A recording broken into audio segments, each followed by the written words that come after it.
Mata Najwa mengundang beberapa ketua BEM, salah satunya adalah BEM UGM untuk merespon sebuah isu yang saat itu sedang ramai diperbincangkan, kartu kuning Jokowi.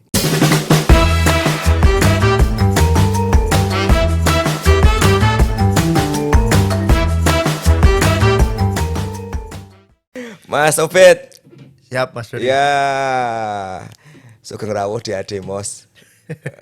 Terima kasih. Mas Obed, ini saya kenalnya Mas Obed itu malah dari media ini.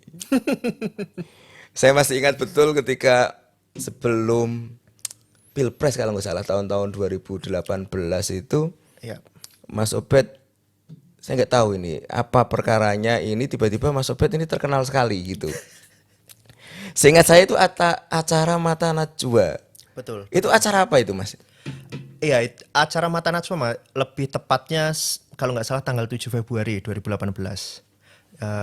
Waktu itu Mata Najwa mengundang beberapa ketua BEM, salah satunya adalah BEM UGM untuk merespon sebuah isu yang saat itu sedang ramai diperbincangkan, kartu kuning Jokowi. Oh, Istilah kartu kuning Jokowi itu kan yang digunakan media untuk menyebut aksinya teman-teman BEM UI pada waktu itu ketika salah satu ketua BEM UI-nya mengacungkan kartu kuning kepada Jokowi di acara Disnatalis UI pada saat itu.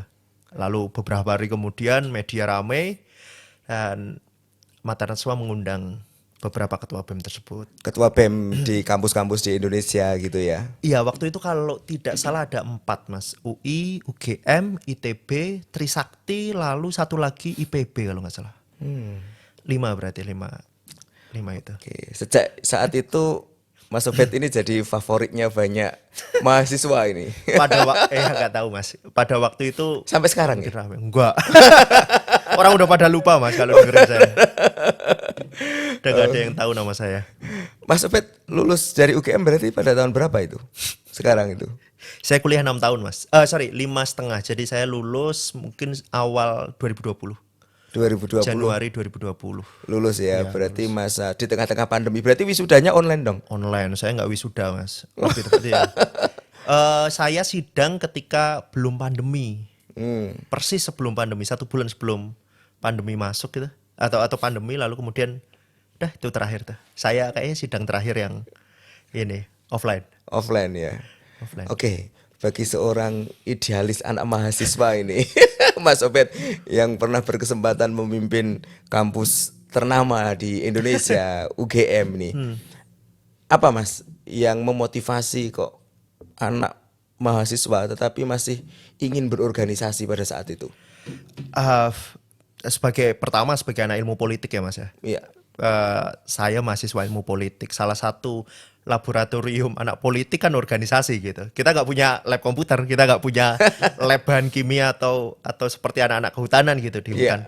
Iya, satu-satunya cara kita melatih insting berorganisasi, insting leadership kalau mungkin orang bisa bilang, ya dengan berorganisasi secara langsung gitu. Dan kebetulan kampus menyediakan ruang-ruang tersebut gitu. Bagi saya pribadi sebagai anak ilmu politik itu laboratorium yang luar biasa baik buat saya gitu. Apapun hasilnya di sana ya, kita nggak berbicara soal berorganisasimu hasilnya apakah memenuhi ekspektasi orang atau tidak. Di luar itu semua itu pembelajaran yang sangat bagus buat saya pribadi. Dan sebagai personal mungkin ya, kalau tadi sebagai anak mahasiswa politik, secara personal saat itu organisasi maupun gerakan mahasiswa menyediakan ruang juga bagi saya untuk menyuarakan apa yang menjadi keresahan saya terhadap isu-isu yang ada di publik maupun keresahan-keresahan yang saya pribadi rasakan bahwa itu harus disuarakan. Disuarakan Iya. ya, oke. Ya itu caranya sih, Mas. Banyak cara kan, banyak cara tentu ada ya ada teman-teman yang ikut lomba, ada teman-teman yang membangun startup, ada teman-teman yang buat sociopreneur. Ya itu cara teman-teman. Kebetulan saya nggak mampu di sana. Saya merasa bahwa kapasitas saya di sini ya udah saya menggunakan ruang yang saya punya.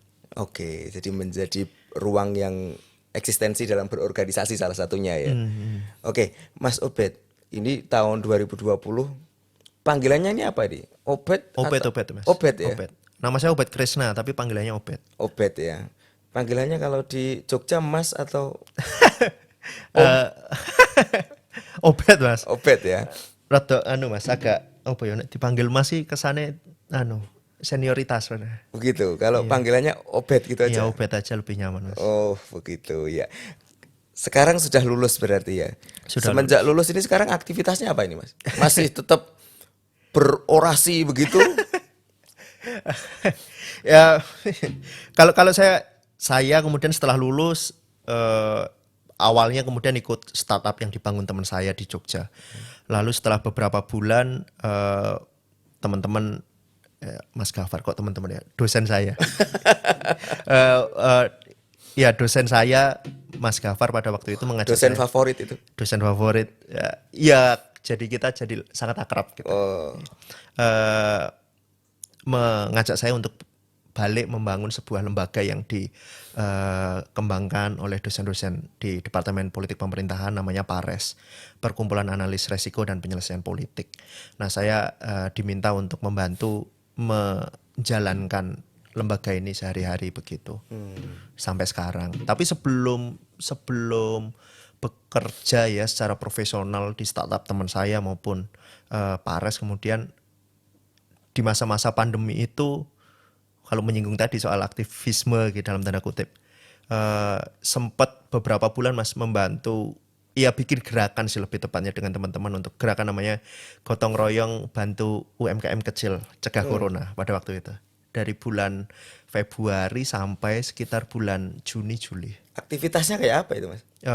Jadi pada waktu itu kan suasana masih, semua orang belum tahu, banyak yang belum tahu tentang apa itu corona. Tiba-tiba kota Jogja yang awalnya ramai penuh mahasiswa jadi sepi, dan salah satu yang paling terdampak kan adalah UMKM kecil gitu. Pada waktu itu teman saya juga lagi bikin kafe dan baru banget dan ambruk gitu.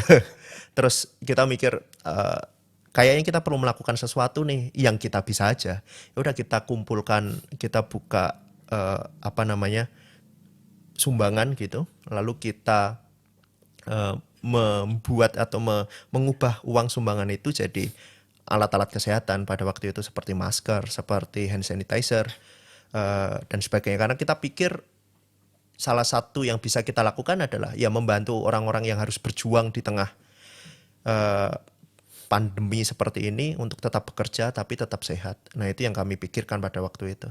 Dan itu berjalan, terus lalu kami bikin, setiap kita ngajak banyak orang, teman-teman mahasiswa gitu, untuk membagikan itu, dan kami bikin pendataannya tuh mas. Jadi setiap orang menyebarkan di daerah tertentu, nanti kita kasih mereka sebuah link yang harus mereka pencet dan harus mereka isi, otomatis itu akan masuk ke database kami gitu. Wah, Berapa kira-kira, oh daerah sana sudah ada berapa penjual, penjualnya apa aja dan sebagainya. Kita bikin live reportnya, dan itu yang kami sebarkan ke publik sebagai ya tanggung jawab, laporan lah, laporan pertanggungjawaban. Oh ini dananya masuknya segini. Dananya dapatnya kecil mas, cuman mungkin 20-an juta. tetapi semangat inspirasinya mungkin Mas yang bisa Lebih ya. lebih tepatnya mengisi kekosongan. Mengisi kekosongan ya. Habis lulus ya, tidak tahu apa yang harus dilakukan. Habis lulus dan pandemi. Dan pandemi, tidak tahu apa yang harus dilakukan. Di sisi lain merasa wah kayaknya ya kita masih jauh lebih beruntung, kita nggak punya beban apapun kan pada waktu itu, dalam arti ya memang kita punya usaha, tapi kalaupun ini mati masih ada orang tua kita yang ngasih makan misalnya gitu. Tapi buat warga di sekitar UGM pada saat itu yang ya satu-satunya penghidupan Selama mereka. ini kan sumber penghidupan kan juga tergantung dengan ekosistem di kampus Mas ya, mahasiswa terutama ya.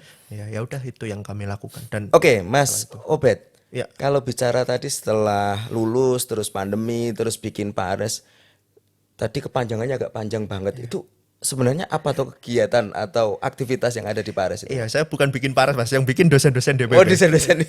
Saya hanya mengelola harian, dan Pares itu tadi namanya Perkumpulan Analis Resiko dan Penyelesaian Politik. Sebenarnya itu seperti sebuah lembaga riset juga, tapi pendekatannya kemudian cara menyampaikan risetnya ini dengan cara yang lebih populer gitu, melalui video dan konten multimedia. Nah, fokus kami di tahun ini dan mungkin dalam setahun ke depan juga masih bagaimana mengembangkan multimedianya Pares dalam Instagram maupun kemudian YouTube juga. Dan model kayak begini juga Mas ya. Model seperti ini juga. Karena kadang sesuatu yang menarik untuk akademisi itu kan perlu kita sampaikan dengan cara yang populer kan Mas. Biar orang juga publik yang lebih banyak juga menangkap relevansinya juga dengan apa yang ingin kita sampaikan. Dan pendekatannya salah satunya dengan itu. Menarik Mas. Kalau di kita ini, saya ini aja belajar jadi host Mas. Susah Mas jadi host Mas. Susah ini. Ketemu Mas Obed ini apa yang ditanyakan bingung begitu. Karena memang kita ini anak-anak desa yang berupaya untuk bagaimana juga tidak kalah dari para akademisi. Kita ingin mempublikasikan sebenarnya aktivitas-aktivitas apa toh yang dibangun di desa. Betul. Kita mengundang para petani yang dia punya inspirasi ternyata Mas. Ada seorang petani di tengah hutan yang dia mengembangkan satu komoditas dan komoditas itu sebenarnya layak ekspor. Ternyata karena tidak terpublikasi, maka contoh untuk pertanian ini belum terpublikasikan. Ada satu kawan saya itu seorang petani pisang Cavendish. Ternyata di Bojonegoro itu ada petani pisang Cavendish yang sekarang itu berjumlah sekitar 4.000 batang, Mas. Ini sangat cukup luar biasa, tetapi banyak pihak yang belum tahu. Maka kita itu belajar kayak begini Mas, mempublikasikan. Betul. Nah ini mungkin ada Mas Obed nih, kita butuh masukan nih. Kira-kira untuk membangun media kayak Pares itu apa sih strategi yang paling pas Mas? Paras juga masih dalam tahap berkembang Mas. Kalau kami membahasakannya sinau bareng Mas. Sinar bareng. Iya, kami juga pun masih bertumbuh juga ya Mas ya. Tapi yang kita lakukan dilakukan di Pares jauh ini, ya tentu kita perlu melihat apa sih kebutuhan publik gitu. Baik dari sisi substansinya maupun dari sisi format pengemasannya. Nah, mungkin podcast seperti ini yang sekarang banyak gemari oleh masyarakat gitu, karena mereka merasa bahwa dengan obrolan seperti ini ya ada banyak informasi yang atau banyak pengetahuan yang bisa disampaikan secara oral. Itu yang pertama. Yang kedua tentu saja kita perlu melihat sudut pandang yang berbeda mungkin yang bagi kreator itu menarik, tapi mungkin belum tentu bagi publik itu menarik. Apalagi dari kami misalnya dari perspektif akademisi gitu. Saya bukan akademisi, saya yang mengerjakan teknisi gitu. Misalnya isu-isu di kampus gitu, kan kadang hanya ya di bubble kampus saja yang menarik gitu. Tapi ketika keluar itu mungkin bukan isu yang relevan. Lalu yang menjadi penting adalah gimana mengambil angle yang berbeda dari keresahan yang ada di kampus ini agar kemudian juga bisa ditangkap oleh publik dengan pembahasannya mungkin, atau kemudian mulai dari narasumbernya. Bukan narasumber, tapi bagaimana cerita-cerita yang bisa kita ambil dari narasumbernya untuk menggambarkan isu tersebut gitu. Jadi Pares menjadi hub dari sebuah source yang sangat luar biasa di kampus untuk dipublikasikan secara populer begitu ya. Iya. Ya, itu sebenarnya harapan kami juga sih Mas, agar kemudian publik juga bisa ternyata kampus menelurkan ide-ide yang menarik ya gitu. Kadang kan Mas, kalau kita baca jurnal kan, di jurnal ini isu yang sangat menarik, tapi orang yang baca isunya menarik belum tentu kayak menarik bagi penelitinya aja gitu loh Mas. Kayak berat memahaminya. Memahami ya. Itu sih Mas. Lalu yang menurut saya penting juga adalah bagaimana kita karena video dan sebagainya itu produk ya. Produk sebagus apapun kalau tidak dipasarkan dengan baik juga jatuhnya juga tidak akan terjual kemana-mana. Jadi yang paling penting juga menurut saya yang kemudian berusaha dilakukan teman-teman Pares adalah memasarkan video kita gitu dengan cara yang lewat TikTok, lewat Instagram Reels yang sekarang sedang naik, dan itu perlu kita coba untuk kita lakukan terus. Jadi tidak berhenti aja kita membuat konten gitu aja Mas ya. Iya. Jadi bagaimana konten ini juga bisa terpublikasikan dengan baik, tersampaikan dengan banyak orang yang juga mengetahui begitu ya. Ini merupakan ide dari ruang daripada Pares ya. Betul. Jadi misalnya ketika kita membuat satu podcast begini Mas, satu video, dia tidak hanya berhenti menjadi sebuah atau satu konten aja gitu. Ketika dia dipublikasi, tidak kita diamkan, tapi kemudian kita baca ulang, kita cacah-cacah mana yang kira-kira menarik, lalu kita jadikan konten-konten lanjutannya yang sebenarnya itu call to action-nya adalah nek pengen nonton lengkapnya nonton di YouTube gitu loh. Strategi ya. Strateginya. Lalu kemudian ya bisa jadi infografis juga. Kan ini informasi semacam ini kan verbal banget ya Mas ya. Ya. Yang kadang mungkin orang lupa atau mungkin cara melihatnya tidak terlalu terstruktur gitu karena ngomongnya juga mungkin ngalor ngidul tapi ada ya pengetahuan-pengetahuan yang terselip di dalamnya. Nah, kita coba tuliskan itu juga dan itu kita share itu jadi konten lagi. Mantap ini. Jadi satu konten itu bisa beranak pinak banyak dan itu saling support satu sama lainnya. Itu yang kami usahakan dan kita coba. Namanya strategi kita juga gak ada yang tahu tapi sejauh yang kami lakukan itu yang cukup membantu kami selama ini sih Mas. Siap. Mas Obed ini mungkin bisa bantu kita untuk apa itu namanya mensupport apa itu namanya gerakan yang dibangun oleh teman-teman Ademos terkait kita belajar lagi bikin podcast Iya. dan mungkin nanti kita bisa berkolaborasi bareng. Siap Mas. Iya, kita belajar bareng Mas, belajar bareng. Sinau bareng ya. Sinau bareng. Ya, sinau bareng itu lebih bagus buat kita. Ya saya pasti banyak belajar banget tadi ketika kesini kan ngobrol banyak sama Mas Dori sama Mas Joko, Mas Arsad juga kan. Jadi ternyata banyak yang belum kita lakukan dan Baru pertama ke Bojonegoro? baru pertama Mas. Kelihatannya akan sering nanti. Baru pertama kali ini ya. Jauh juga ya Mas ternyata. Oh jauh juga. Jauh juga. Oke, terima kasih Siap. Mas Obed atas sharingnya terkait strategi apa tadi publikasi. Strategi media sosial. Ya. Media sosial. Mungkin mau direview terkait apa yang diobrolkan strategi Iya media sosial. Menurut saya poinnya tentu kita perlu bikin produk yang bagus juga. Poinnya kan yang pertama adalah bikin produk yang bagus, artinya yang kemudian juga dibutuhkan oleh publik. Walaupun kemudian ada idealisme kita yang perlu kita masukkan di sana. Tapi dan yang kedua menurut saya yang penting juga adalah bagaimana kita membuat produk kita itu bisa diketahui oleh banyak orang dengan berbagai macam itu tadi Mas. Bisa membelahnya menjadi banyak konten dan juga memasarkannya melalui komunitas-komunitas yang mungkin tertarik dari situ. Oke. Terima kasih. Kelihatannya kalau dibahas pada Panjang Mas. sesi kali ini nggak akan ada habisnya ya. Iya. Oke. Terima kasih Mas Terima sudah kasih. mengundang saya di Ademos. Saya senang Mas.